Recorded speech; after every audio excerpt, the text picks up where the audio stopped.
Princeton University, very adjacent town. We also opened up a new clinic in Newtown, Pennsylvania, just across the river. But I'm here invited by Grace and Connor, as well as your school, to talk to you guys a little bit about some of the cutting edge stuff that we're doing. It's cutting edge only because, number one, it's not firmly accepted by everyone in the medical profession because it's very early on in its application. So it's not what's called standard of care.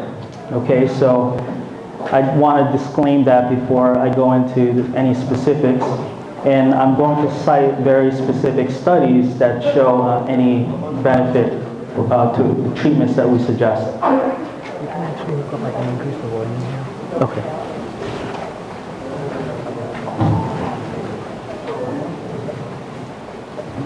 Okay, so that's better. Okay. So we will talk about platelet-rich plasma as a non-surgical treatment for sports injury. Just to tell you a little bit about my background, I am board certified in physiatry, or physical medicine and rehabilitation. And I do sports medicine, but I also do regular rehab medicine, as well as some pain management and electrodiagnostics. The other track that you can pursue for sports medicine, of course, you probably already know, is to go the family practice route, or in these days, even internal medicine, and do a fellowship in sports medicine and do some of the things that I'm currently doing. So with that as an introduction, we'll get into the specifics of the talk. Platelet-rich plasma, as you know, many athletes suffer injuries. You name a joint, it's been injured.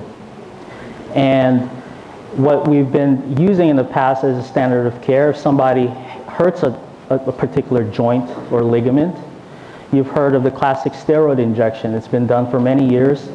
And we do it for pain management. It modifies the swelling in the joint, and it helps the patient with pain. But, and we'll go over this in more detail, the steroid itself, with prolonged use or multiple uses, tends to weaken ligaments, tendons, and the joint structures. But because everyone does it, it's known as standard of care, and certain physicians in the field want something to regenerate the joint, not just help with the healing or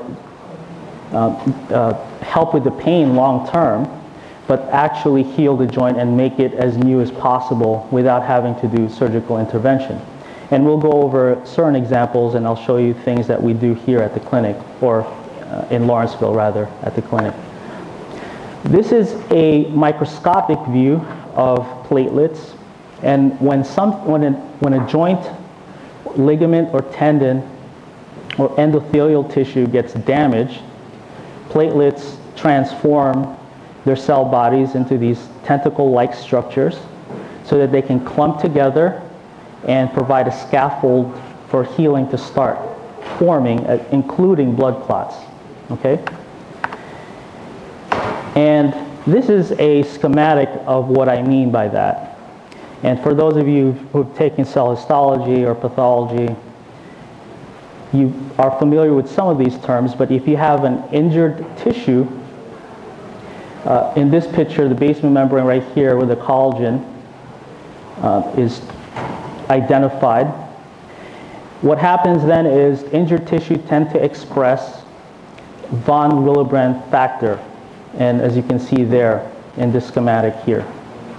What that does is it signals to the rest of the immune system that there is damaged tissue elsewhere or in that specific site. And as you can see here, the receptor GP1B or CD42 tends to bind this von Willebrand factor to recruit any number of platelets and activates it. So there's a signal transduction mechanism that then activates the thrombocyte and changes its cytoplasmic structure to have these tentacle-like arrangements that you saw in the previous slide.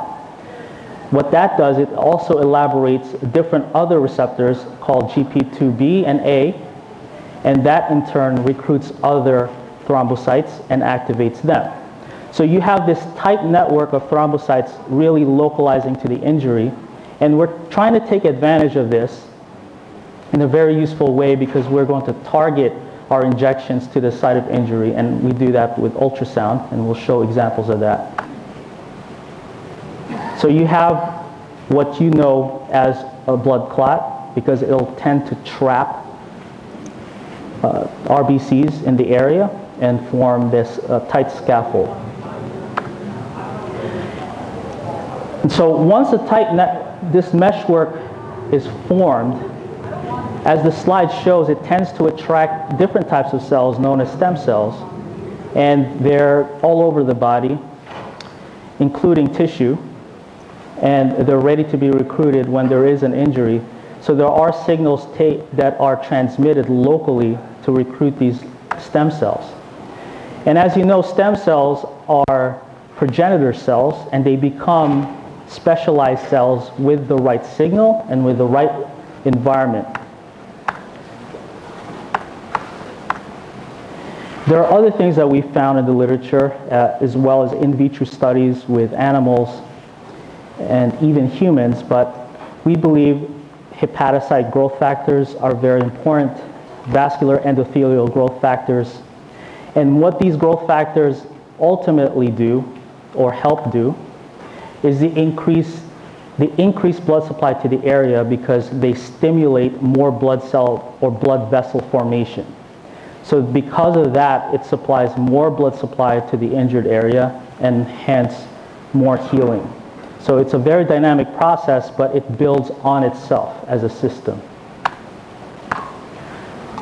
So we know this directly too, is if you were to inject growth factors directly to joints or the site of injury, it can promote healing, whether you look at animal studies and even some case studies. So the question is can injecting platelets help repair, but do so to shorten the time of repair? That's number one. And number two, can we get our athletes back to play at a high level? Because performance, it's one thing to function well, such as walk or jog, but our athletes want to perform at their high level and break all sorts of records, right? So we want to see or build on this concept and apply that to these athletes. The procedure is very simple. I have staff that draws blood, 2 teaspoons of which are drawn and put in a test tube. The test tube is then placed into a centrifuge to filter out the platelets. Now it's actually been quantified. You need about a minimum of 1.5 million platelets to generate the type of healing we're talking about.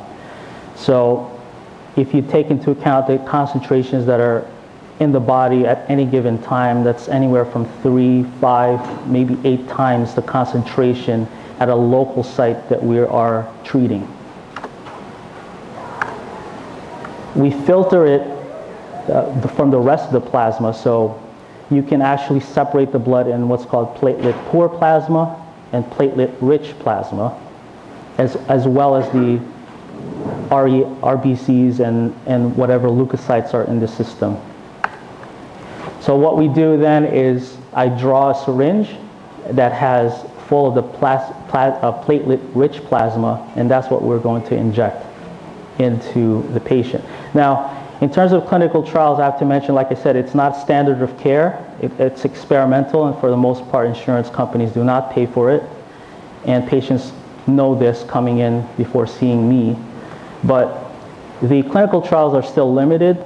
They're limited by their design because they haven't been adequately blinded, or if they were randomized and controlled for, the samples are very small. So most of the things that you will see are actually case series, so multiple patients, sometimes retrospective studies or prospective studies. But more studies, of course, need to be done. That's what every paper says. If you guys really want to look at the most comprehensive review to date from the science to the clinical application of PRP, I cite this study in the PMNR journal. Actually, this is, actually I didn't cite it here, but it's called Applications of Platelet-Rich Plasma